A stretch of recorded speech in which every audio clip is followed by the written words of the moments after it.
ओडिशावासी बहुत बड़ खुशी खबर टी20 मैच रे खेलिबे ओडिया पुओ विराट को जगह ओडिया पुओ शुभ्रांशु सेनापति खेलिबे टी20 मैच। आईपीएल रे धोनी बसाई देथिले ओडिया पुओ शुभ्रांशु को हेले टी20 मैच रे खेली धोनी को देखाइबे तांको पावर। हां आज्ञा दीर्घ दिन अपेक्षार अंत घटिला। विश्वकप रे मैदान को ओह्लाइबे ओडिया पुओ शुभ्रांशु सेनापति। इंग्लैंड विपक्ष रे भारतीय टीम रे देखाइबे जलवा। तेज दर्शक बंधु एवं आगक होगा जाऊँगी टी20 विश्वकप 2024।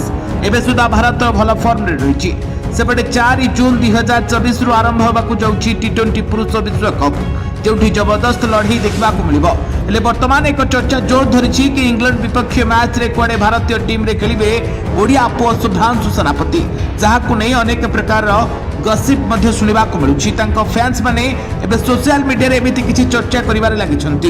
रोहित सेना रे शुभ्रांशु शामिल हेबे बोली सामना को आसुछि भिन्न भिन्न धरणर खबर। जदिओ यह सत कि मिछ ता स्पष्ट भाव रे जणा पड़ी नाही, किंतु एही खबर एबे बेस चर्चा साउंडुछि।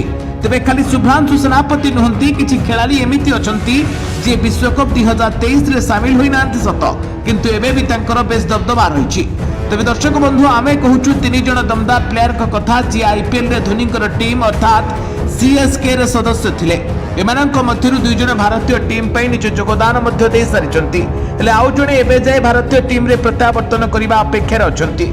आउ से हेले शुभ्रांशु सेनापति ओडिया पुओ। आजिक रहाणे एवं ऋतुराज गायकवाड़ को छाड़ी देले शुभ्रांशु जणे एमिति एक खेलाड़ी जहाकू नहीं सबुबले चर्चा होता है। कारण रहाणे एवं गायकवाड़ को कहवा हिसाब से सबुबले खेल को नहीं एक्टिव रही था ओडिया पुओ शुभ्रांशु सेनापति। आईपीएल से क्रिकेट टीम रे सदस्य अछंती सत, हेले धोनी टीम पई एबे भी मध्य डेब्यू अपेक्षार अछंती। ओडिशा तरफ खेली आसाम विपक्ष रे तूफान करबा भली शतक से करथिले।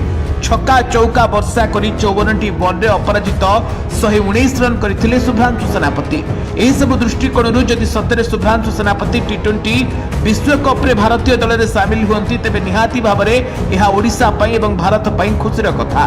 कारण दीर्घ समय धरी से भारतीय टीम रे शामिल हेबा नै चर्चा ही आसुची, हेले तांको दल रे सुजोग मिली पारु नाही। हेले वर्तमान समय रे से इंडिया टीम रे शामिल हेबा नै जो चर्चा होची ताहा केते सत ताहा केते मिछ ताहा मैच आरंभ पर आज ही जणा पड़िबो। रिपोर्ट